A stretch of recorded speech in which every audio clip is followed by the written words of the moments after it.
If you want to join this trend and want to make 5120 into 1080 aspect reel on Instagram, let's see how you can do this on mobile through CapCut application.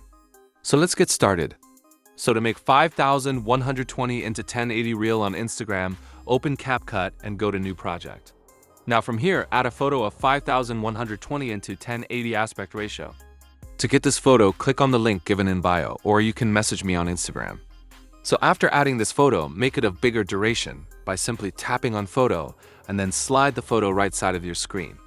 Now after this, click on overlay and add your video from your gallery. Add the video which is short horizontally for better results. Now after adding the video, make it fit to the screen. I have vertically shot video, so you can see if you add such video, you won't see much content from your video. Now after filling your video to the screen, adjust it to the center so you can see the content in the video. Now after this, remove the extra part of the photo.